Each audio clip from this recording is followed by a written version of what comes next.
तो जो आज हम शुरू कर रहे हैं कार्बन यौगिकों की नाम पत्ती, यानी कार्बन यौगिक जो होते हैं उनका नाम हम कैसे लिखें।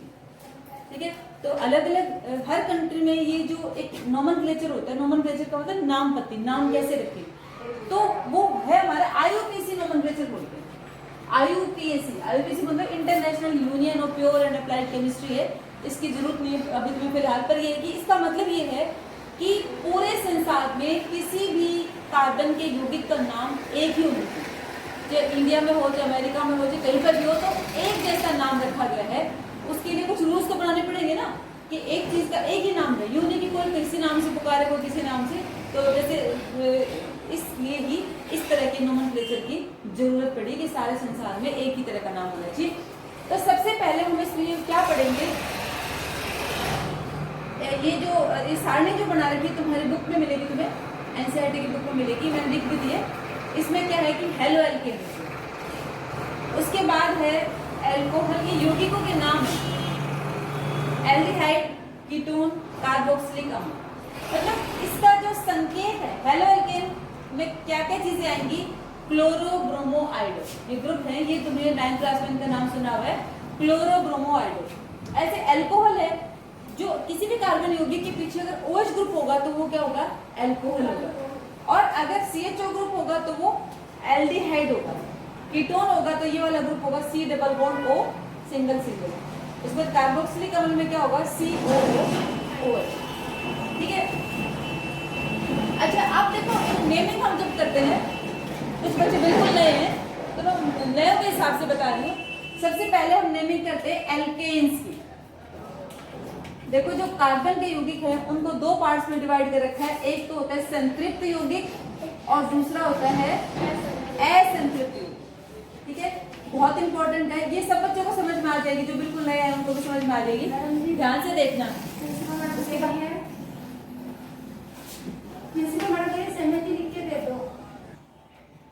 तो जो कार्बन के यौगिक है, मैंने बताया था, जो हम जब चैप्टर जो पढ़ रहे हैं कार्बन और इसके यौगिक, कार्बन होगा, हाइड्रोजन होगा। ठीक है, कार्बन का नाम सुना होगा ना, कार्बन और हाइड्रोजन के यौगिक होंगे, और दो टाइप के होते हैं, संतृप्त और असंतृप्त। संतृप्त में हम पढ़ेंगे एल्केन्स के बारे में, और असंतृप्त में हम पढ़ेंगे एल्कीन और एल्काइन के बारे में। एल्कीन और उसके बाद क्या होगा, ये एल्काइन। ठीक है, तो हम देखेंगे कि एल्केन्स जो भी होंगे उनमें कार्बन कार्बन के बीच में सिंगल बॉन्ड होगा, इसमें कार्बन कार्बन के बीच में डबल बॉन्ड होगा, और इनके अंदर कार्बन कार्बन के बीच में ट्रिपल बॉन्ड होगा। 1 2 3। दोबारा से सुन लो, कार्बन के यौगिकों को दो पार्ट में डिवाइड कर रखा है, संतृप्त और असंतृप्त। संतृप्त में कौन से होंगे, सिंगल बॉन्ड वाले होंगे, असंतृप्त में कौन से होंगे, डबल और ट्रिपल बॉन्ड वाले होंगे। ठीक है, जो सिंगल बॉन्ड वाले होंगे उनको हम क्या बोलेंगे, एल्केन्स। एल्केन्स का जो सामान्य सूत्र है वो क्या होगा, CnH2n+2। इसका मतलब क्या है कि कार्बन जितने होंगे उसके डबल हाइड्रोजन होंगे, और उसमें हमें दो और जोड़ना पड़ेगा।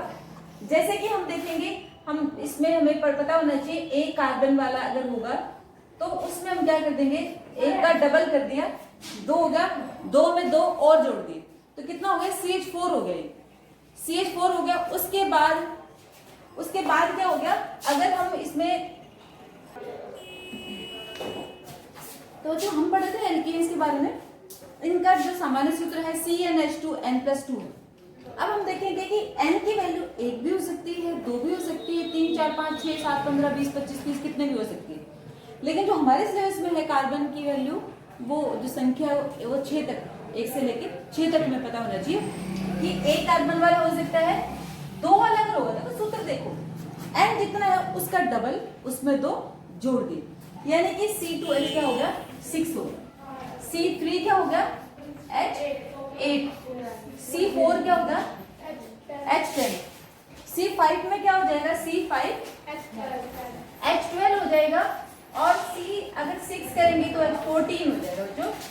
तो इस तरह से हम देखते हैं कि जितनी भी अगर तुम इनको काउंट करके देखते हो कि कार्बन है, इसके डबल करके 2 जोड़ दिए, इसमें 2 दूनी 4 और 2 6, 3 दूनी 6 में 2 जोड़ दिए 8, 4 दूनी 8 में 2 जोड़ रखे हैं, 5 दूनी 10 और 2 12, और 6 दूनी 12 और 2 14। इस तरह से सारे हमारे क्या है, एल्केन है। मतलब जो भी एल्केन होगा, इससे आगे भी हो सकते हैं, जैसे मैंने बताया कि काफी ज्यादा नंबर तक है, लेकिन तुम्हें सिर्फ 6 तक ही पढ़ने हैं ये। तो पर सामान्य सूत्र मतलब किसी भी कार्बन के यौगिक को देखकर तुम्हें पता लग जाना चाहिए कि ये हमारा एल्केन, ठीक है। एल्केन का तुम देख लोगे, इसको कार्बन को काउंट कर लो और हाइड्रोजन देखो कितने हैं, उसमें कितना ऐड कर रखा है। अगर डबल करके 2 जोड़ रखे हैं तो वो सारे हमारे एल्केन्स होंगे, संतृप्त यौगिक होंगे। और इनका जो नंबर है, अगर एक कार्बन होता है तो हमेशा याद रखो, एक के लिए हम यूज करते हैं मीथ यूज कर लो, चाहे मैथ, ठीक है, एक कार्बन की मैथ। और क्योंकि एल्केन है, एल्केन जो भी होंगे उसके पीछे क्या लग जाएगा, एन लग जाएगा, यानी कि क्या हो जाएगा ये मीथेन। 2 है तो क्या हो जाएगा, एथेन। मतलब 3 के लिए प्रोप वर्ड, ये तुम्हें याद करना पड़ेगा कि 3 के लिए प्रोप वर्ड है, और प्रोप के साथ हो जाएगा प्रोपेन, और 4 के साथ हो जाएगा हमारा ब्यूटेन, और 5 के साथ हो जाएगा पेंटेन, 6 के साथ हो जाएगा हमारा हेक्सेन। इस तरह से बच्चों हम नेमिंग करते हैं, ये नाम होते। तो नाम क्या मतलब, इसके लिए रूल्स है, कुछ रूल्स ही पढ़े ना हमने। रूल्स क्या पढ़े कि सबसे पहले जितने कार्बन हो उसके हिसाब से वर्ड यूज करना है। 1 है तो मैथ यूज करना है, 2 है तो एथ यूज करना है, 3 है तो प्रोप, 4 है तो ब्यूट, 5 है तो पेंट, और 6 है तो हेक्स। तो समझने के अलावा इन चीजों को तुम्हें लर्न करना है, ठीक है। और उसके बाद क्या करना है, एन लगा देना, जो भी नाम है। ऐसे एल्केन है तो क्योंकि इसका लास्ट वर्ड क्या है, एन, एल्केन, एन है ना, तो नाम के पीछे, मैथ के पीछे क्या लगा देंगे, N. Methane, ethane, propane, butane, pentane, hexane, इस तरह से इनका नाम हो जाएगा, ठीक है। और इसके बाद अगर हम एल्कीन्स के बारे में देखें बच्चों, अभी हमने एल्केन के बारे में पढ़ लिया, ये संतृप्त यौगिक थे। उसके बाद हम पढ़ेंगे एल्कीन्स के बारे में। तो एल्कीन्स का जो सामान्य सूत्र होता है वो है हमारा, अब हम एल्कीन्स के बारे में पढ़ते हैं। इसका सामान्य, इसको मिटो ही लेते हैं हम, ये देख लिया हमने एल्कीन्स।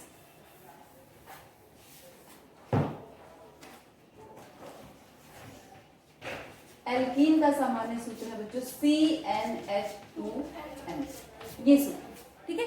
उसमें क्या था, 2 ऐड कर रखा था एल्केन में, लेकिन एल्कीन में हमने कुछ भी ऐड नहीं कर रखा। सिंपल क्या है, जितने कार्बन है उसके डबल हाइड्रोजन है। दिख रहे सबको? तो अब हमारे पास अब ये देखो कि एल्कीन है, इसके लिए कंडीशन क्या है, एल्कीन जो भी होगी उसके अंदर कार्बन और कार्बन के बीच में डबल बॉन्ड होना जरूरी है। एल्काइन जो होगी उसके अंदर ट्रिपल बॉन्ड होना जरूरी है, ठीक है। तो इसमें देखो 2 कार्बन का होना जरूरी है, क्योंकि डबल बॉन्ड अगर होगा तो 2 कार्बन के बीच में होगा ना, तो कम से कम जो हमारे पास एल्कीन होगी वो 2 कार्बन वाले होगी। C2H कितना हो जाएगा, 4 ही रहेगा ना, क्योंकि डबल ही करना हमें, जितना कार्बन है उसका डबल ही करना है। तो इसको अगर खोल के लिखें हम तो कितने लिख सकते हैं, कार्बन का कार्बन के बीच में डबल बॉन्ड लिखते हैं, इसी चीज को लिख रहे हैं हम। और हाइड्रोजन कितने हो जाएंगे, 4 है, यहाँ पे H2 और यहाँ पर भी क्या हो जाएगा CH2। तो और इसका नाम क्या हो जाएगा बच्चों, एथीन, क्योंकि 2 के लिए हम वर्ड यूज करते हैं एथ, और डबल बॉन्ड है इसलिए हमने क्या यूज कर लिया, ईन, एथीन। एथ के पीछे ईन लगा, पहले वाले में क्या लगाया था, एन लगाया था, एथेन लगाया था, इसमें क्या लगा दिया, एथीन लगा दिया। ऐसे ही जब हम 3 वाला लेंगे तो हाइड्रोजन कितने हो जाएंगे, 6, क्योंकि फॉर्मूला देखो n की जितनी वैल्यू है उधर कितनी है, 2n है, यानी इसकी डबल, ठीक है। तो अब हमारे पास ये है, इसको भी खोल के लिख सकते हैं। देखो हम क्या करना है, इसको एक्सपेंडेड फॉर्म में लिखना है, खोल के लिखना है। तो कार्बन कितने हैं, 3, लगातार 3 कार्बन लिख दो, 1 2 और ये 3। बॉन्ड लगाना जरूरी है, क्योंकि हमारे पास ये दिखाई दे रहा है, हम एल्कीन के बारे में पढ़ रहे हैं, तो डबल बॉन्ड का होना जरूरी है। ये हमने यहाँ पे डबल बॉन्ड एक ही लगाना है, दूसरी जगह पे सिंगल ही रहने देना है, एक ही जगह डबल लगा दो। चाहो तो तुम यहाँ पे लगा सकते थे, फिर यहाँ सिंगल हो जाता है। और उसके बाद जो कार्बन की जो वैलेंसी हमें 4 पूरी करनी होती है हमेशा, कार्बन की 4 से आवश्यकता होती है, मतलब कि इसकी आखिरी शेल में 4 इलेक्ट्रॉन्स होते हैं, तो इसमें 4 इसकी वैलेंसी पूरी करनी। 2 तो ये हो गई, 1 हाइड्रोजन ये हो गया, 1 ये हो गया, यहाँ पर भी 1 हो गया, एक हाइड्रोजन ये है, एक ये है और उसके बाद एक ये है। तो तीन वाले के लिए क्या यूज करेंगे, प्रोप वर्ड यूज करते हैं, प्रोप। ठीक है, याद करो बच्चों, इनको बिना याद करे काम नहीं चलेगा, तुम कोई भी नेम नहीं लिख सकोगे, बहुत ही आसान है। Meth, eth, prop, but, pen, hex. ठीक है, तो 6 तक, सिर्फ 6 तक ही तुम्हें याद रखने। तो ये 3 है तो नाम प्रोप के आगे क्या लग जाएगा, ईन, क्योंकि एल्कीन है, इसके लास्ट में क्या आएगा, ईन आ जाएगा, तो हमारा बन जाएगा प्रोपीन। उसके बाद है C4H8, तो इसका नाम हम क्या लिख देंगे, 4 के लिए क्या यूज करेंगे, ब्यूटीन। खोल के भी लिख सकते हो इसको, 4 कार्बन है, 4 लिख दो, 1 2 3 और ये 4, यहाँ पे डबल बॉन्ड लगा दो कहीं भी ऐसे, ये हो गया, एक ये है, एक ये है, एक ये, और इसका नाम हो जाएगा ब्यूटीन।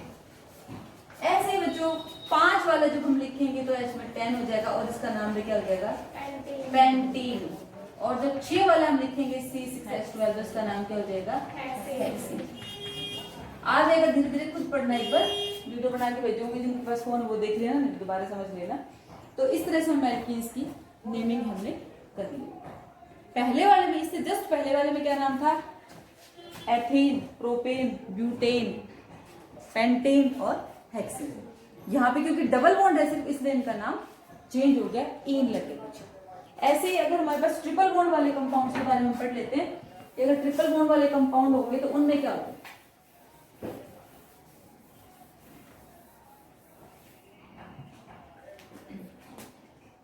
एल्काइंस बोलते हैं उनको। इनका फॉर्मूला होता है CnH2n-2, ये इनका सामान्य सूत्र है। ठीक है, अब इसके अंदर हमारा कार्बन और कार्बन के बीच में ट्रिपल बॉन्ड, कम से कम एक ट्रिपल बॉन्ड का होना जरूरी है, तभी हम इनको क्या बोलेंगे, एल्काइन। पहले वालों को क्या बोला था, एल्केन, सिंगल बॉन्ड था, एल्कीन वालों को डबल बॉन्ड, एल्काइन वालों को ट्रिपल बॉन्ड। तो इस तरह हम कम से कम हमें दिखाई दे रहा है 2 कार्बन तो जरूर होंगे ही होंगे, क्योंकि 2 के बीच में ही ट्रिपल बॉन्ड होगा, अकेले तो हो नहीं सकता। तो 2 कार्बन वाला होगा तो C2 क्या होगा, H2 होगा, C2H2। और इसका नाम हो जाएगा बच्चों, 2 के लिए हम क्या यूज करेंगे, एथाइल। ठीक है, कैसे हुआ C2H2, तुम सोचोगे कैसे हुआ, क्योंकि 2 है, 2 का डबल कितना होता है, 4, 4 में से 2 माइनस के रखे हैं, 4 में से 2 गए, 2 बच गए ना, इस तरह से आता है यहाँ पे। अगर हम देखें C3 वाला, 3 का डबल कितना होता है, 6, 6 में से 2 माइनस कर दो तो कितने बच गए, 4 बच गए, तो 4 वाले का नाम हो जाएगा यहाँ पे प्रोपाइन। और अगर हम 4 वाला लेंगे तो 4 का डबल हो गया 8, 8 में से 2 माइनस कर दो, क्योंकि सूत्र हमारा ये, सूत्र याद रखो, -2 है इसके अंदर, तो सूत्र ये है, तो हमारे पास बन जाएगा 6 और इसका नाम हो जाएगा ब्यूटाइन। और जो 5 वाला हो गया, 5 और 10 में से 2 माइनस कर दो, 8 बच गए, इसका नाम हो जाएगा पेंटाइन। और जो हमारा 6 वाला है, 6 दूनी 12, 10 बच गए, तो इसका नाम क्या है, हेक्साइन। इस तरह से हम मतलब इनकी नेमिंग कर सकते हो। और अगर तुम्हें इनको खोल के लिखना हो तो तुम लिख सकते हो, C2H2 है, कार्बन कितने हैं, 2 है, 2 कार्बन दिखाई दे रहे हैं, 2 है, तो पूरा इसी को हम खोल के लिख रहे हैं, 2 कार्बन, और उन दोनों के बीच में कौन सा बॉन्ड होगा, ट्रिपल बॉन्ड होगा। हाइड्रोजन पे कितने हैं, 2 है, तो 2 लिखने पड़ेंगे, एक यहाँ लिख दो और एक यहाँ लिख दो। क्यों लिखे हमने, क्योंकि कार्बन की 4 संयोजकता पूरी होगी, 4 वैलेंसी, 1 2 3 4, इस कार्बन की भी 4 पूरी होगी, 1 2 3 और 4, तो हर कार्बन की इस तरह से वैलेंसी पूरी होनी जरूरी होती है। ऐसे प्रोपाइन का तुम खोल के लिख सकते हो, इसको 3 कार्बन लिख दो पहले तो लगातार, उसके बाद देख लेना जो भी हो। तुम क्या करोगे, जैसे C3H4 लिखना आ जाए, इसको खोल के लिखो, तो 3 कार्बन लिख दो पहले, तो 3 लिख दी हमने, ऐसे 1 2 और ये 3। फिर तुम देख लो फॉर्मूले के अकॉर्डिंग, ये एल्काइन है, एल्काइन है तो ट्रिपल बॉन्ड लगेगा, ट्रिपल बॉन्ड लगेगा तो यहाँ क्या आ गया, यहाँ पे ये ट्रिपल बॉन्ड लगा दो। और यहाँ पे अब देखो इस कार्बन के पास कितने हाइड्रोजन की जरूरत है, यहाँ बताओ कितने लगे? एक लगेगा ना?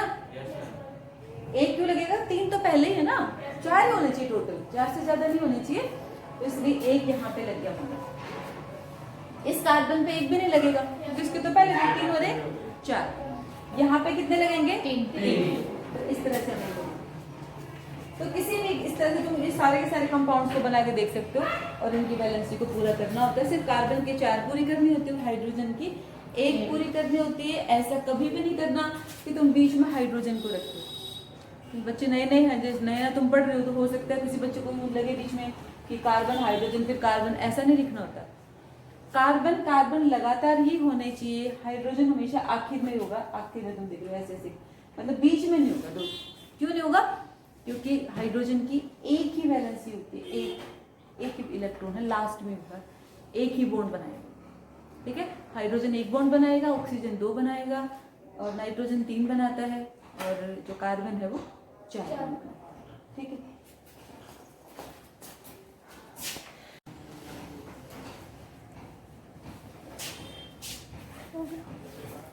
बेटा ध्यान से देखो, जो हम नाम पद्धति पढ़ रहे हैं कार्बन के यौगिक को, फिर नाम पद्धति जैसे आगे पढ़ेंगे, हमने पढ़ ली एल्केन, एल्कीन और एल्काइन।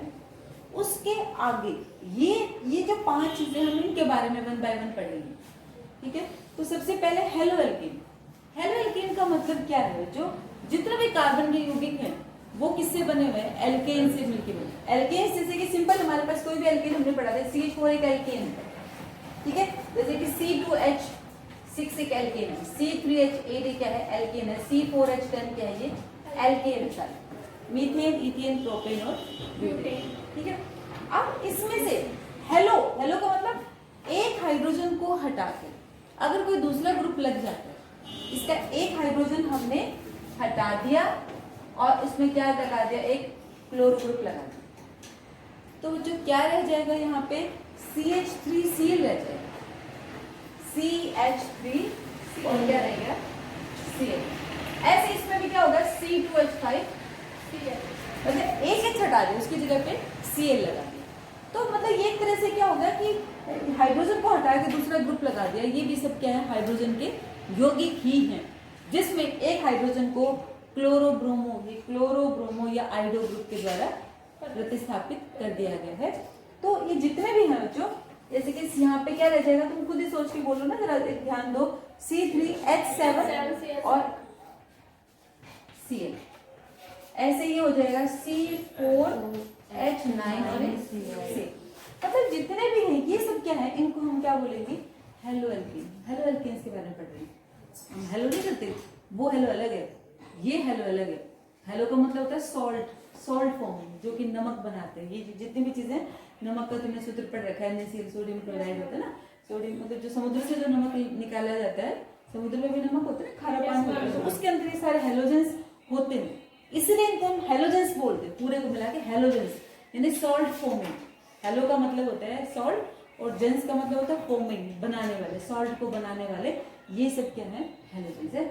जब हम नाम लिखते हैं, हम फिलहाल जो बात कर रहे हैं किसकी कर रहे हैं? कार्बन के यौगिकों की बात कर रहे हैं। तो इसमें 2 चीजें हमने लिखी हैं, पूर्व लगन और एक अनुलगन। पूर्व का मतलब पहले, जब भी हम नाम लिखेंगे तो इनका नाम हम पहले लिखेंगे। जैसे कि हमने इसका नाम हमने बता दिया मीथेन, ठीक है, एक का नाम क्या है?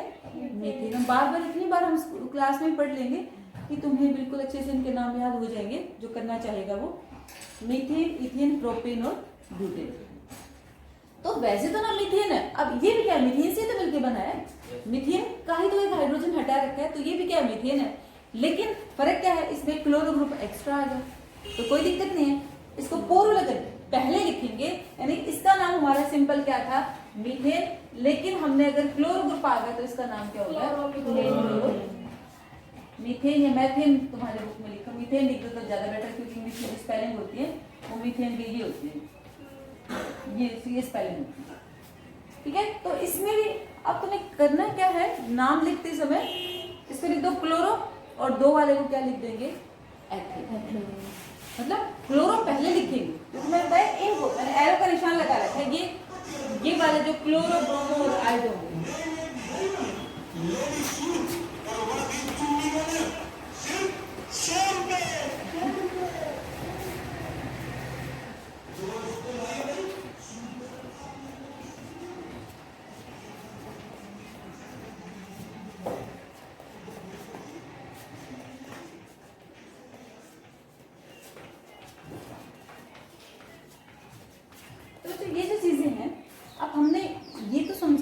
बताए हैं, तो भी सिंपली इस इनका नाम हम पढ़ के इसके बारे में इनके बारे में पढ़ रहे हैं ना, वो तो मैंने समझाने के लिए के साथ में बता दिए।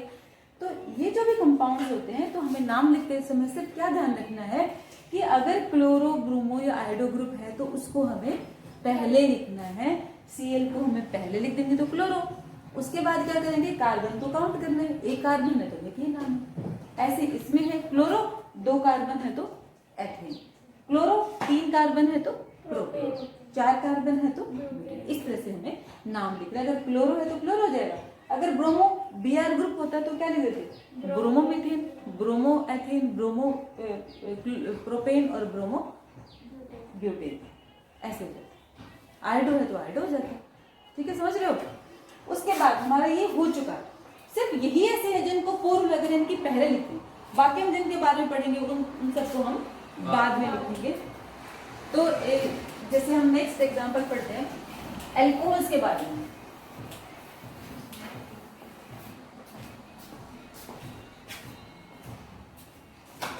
हम पढ़ते हैं सेकंड एल्कोहल के बारे में। तो एल्कोहल का जो संकेत है वो क्या है, OH, मतलब कि पीछे OH लगा हुआ होगा और नाम जो लिखेंगे तो उसके पीछे क्या लिख देंगे, ऑल लिख देंगे। जैसे कि बच्चों CH3 है, वो बात दोबारा से रिपीट हो रही है, CH4 तो क्या है, मीथेन है। अगर इसके हाइड्रोजन को हटा के कौन सा ग्रुप लग जाए, OH ग्रुप, तो ये क्या चीज रह जाएगी, एक H हटा के, एक H हट गया तो 3 रह गया ना, और क्या रह गया, OH। ठीक है, तो इसका नाम हम पढ़ेंगे कि क्या लिखेंगे, इसके नाम के पीछे हम क्या लगा देते हैं, ऑल लगा, ऑल लगा देंगे। तो क्योंकि पहले हम इसमें क्या लिखेंगे, मैथ वर्ड, क्योंकि एक कार्बन है तो हम मैथ वर्ड यूज करते हैं, सिंगल बॉन्ड वाले हैं, इसमें डबल बॉन्ड का कुछ नहीं है, तो सिंगल बॉन्ड से बने हुए हैं, क्योंकि ये मीथेन से बना हुआ है तो इसका नाम क्या होगा, मैथेनॉल आ जाएगा, मैथेनॉल। यानी कि देखो एक कार्बन के लिए यूज किया मैथ, सिंगल बॉन्ड के लिए क्या यूज किया ए, और OH के लिए क्या यूज किया, मिलकर क्या बन गया, मैथेनॉल। ठीक है, उसके बाद अगर एक कार्बन के बाद दूसरा कार्बन आया C2H5OH, ये भी किसी, ये एथेन से बना है, C2H6 होता है ना एथेन, उसका एक छठा के ग्रुप लगा रखा है, तो ये होगा, इसका हम लिखेंगे एथेनॉल। अब तुम समझ गए कि कैसे लिखा है, एथ का मतलब 2 कार्बन है, एन का मतलब सिंगल बॉन्ड है, यानी कि एल्केन से बना है, और लास्ट में लगा देंगे।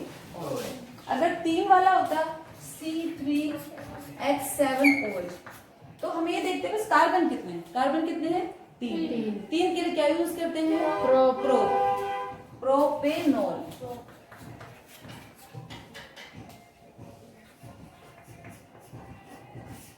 ऐसे ही 4 वाले, हम ऐसे लंबी चेन में भी लिख सकते थे, ऐसी कोई दिक्कत नहीं कि ऐसे लिखना है। मान लो तुम्हें 4 वाले लिखना है, 1 2 3 4 और एक OH यहाँ लगा दो, और उसके बाद क्या कर लो, हाइड्रोजन की अपनी वैलेंसी पूरी कर लो। यहाँ पे लास्ट में तो हमेशा 3 हाइड्रोजन आते हैं, 3 लगा दिए। यहाँ कितने लगेंगे, 2। यहाँ पे कितने लगेंगे, 2। यहाँ भी 2। अब पूरा काउंट करो, कितने, 1 2 3 4 है ना, C4H कितने हैं, 3 और 2 5 और 2 7 और 2 9, और साथ में क्या हो गया, OH। तो C4 हम लिखते तो भी ऐसे लिखते, C4H9OH, और इसका नाम क्या हो जाता है, तो 4 वाले का जो नाम है हम क्या लिखेंगे, ब्यूटेनॉल। तो इस तरह से पेंटेनॉल, हेक्सेनॉल। तो मेन चीज जो तुम्हें याद होनी चाहिए कि अगर हमारे किसी कंपाउंड, किसी कार्बन का यौगिक है जिसके पीछे OH लिखा हुआ है, तो हमें सिंपली क्या करना है, कार्बन की संख्या देखनी है कितनी है, उसके बाद उसके पीछे एन लगाना है, और उसमें ऑल, ध्यान रखना ऑल है, ये ऑल। ठीक है,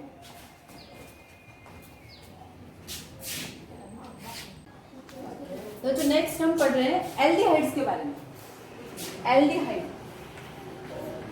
के एग्जांपल्स पढ़ेंगे कि और उनकी नेमिंग किस तरह से करते हैं। एल्डिहाइड से, जैसे एल्डिहाइड के पीछे क्या होगा, CH ग्रुप जरूर होगा, और इसके नाम के पीछे हम अल वर्ड यूज कर देते हैं। तो अब देखो CHO ग्रुप तो है, इसको, ये बहुत इंपॉर्टेंट चीज है, HCHO, इसको ऐसे लिख सकते हैं H C H और O। हमने क्यों लिखा है इसको ऐसे, क्योंकि हर एक एटम की वैलेंसी पूरी करनी होती है। हाइड्रोजन की एक पूरी है, इस हाइड्रोजन की भी एक पूरी है, कार्बन की 4 पूरी है, ऑक्सीजन की 2 होनी चाहिए, वो 2 पूरी है। तो हर एक एटम की ऑक्सीजन मतलब वैलेंसी पूरी करने के लिए हम इसको ऐसे भी ये और ये दोनों एक ही चीज है। और जब एक कार्बन है तो नाम हम इसका कैसे लिखेंगे, मिथेनल या मैथेनल, अल लग जाएगा, ठीक है। अगर 2 है तो क्या हो जाएगा, 2 के लिए हम यूज करेंगे कार्बन 2 है, इसका नाम हो जाएगा एथेनल, और 3 के लिए जो नाम है वो हो जाएगा प्रोपेनल, और जो 4 है उसके लिए नाम हो जाएगा हमारा ब्यूटेनल, ठीक है। तो इस तरह से हम नेमिंग कर सकते हैं कि अल लगा देंगे। और हम देख रहे हैं कि हर बार ये भी सब क्या है, समझाती श्रेणी जो हमने पढ़ी थी, समझाती श्रेणी के ही मेंबर्स है कि हर एक, देखो यहाँ तो क्लियरली नजर आ रहा है कि हर एक मेंबर के अंदर CH2 का फर्क है।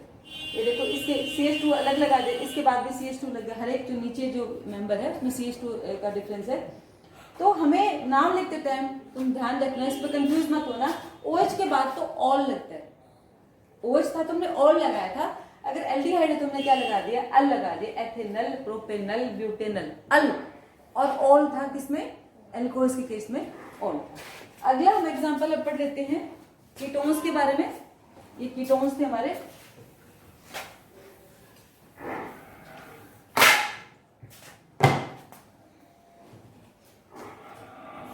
कीटोन। कीटोन में देखो तुम्हें पता है ये संकेत है, दिखाई दे रहा है तुम्हें, ये संकेत होता है कीटोन का। क्या है, कार्बन है, बीच में ऑक्सीजन है, और दोनों साइड पे ये बॉन्ड बने हुए हैं, मतलब इधर भी कोई चीज अटैच होगी, उस तरफ भी कोई ना कोई चीज कार्बन वगैरह अटैच होंगे।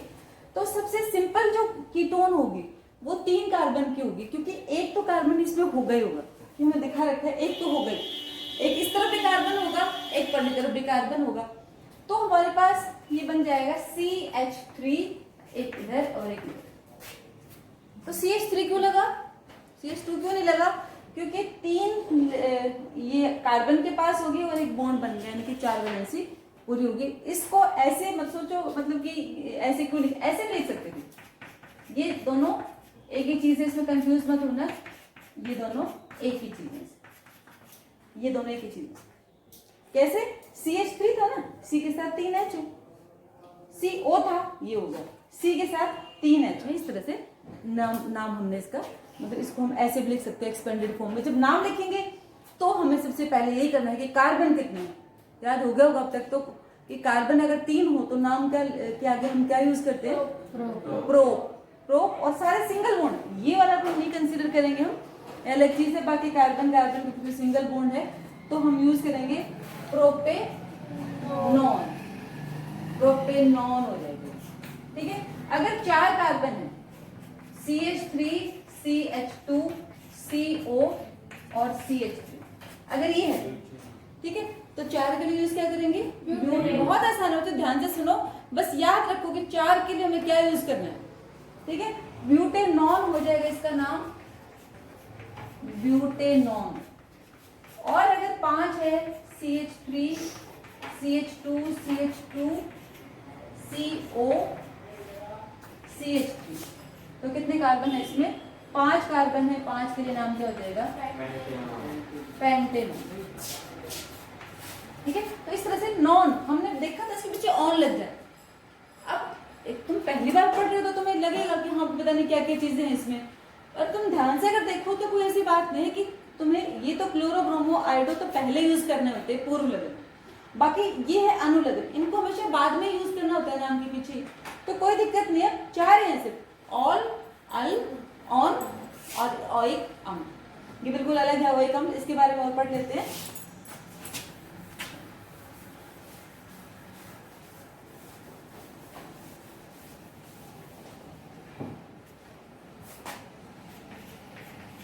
कार्बोक्सिल अम्ल,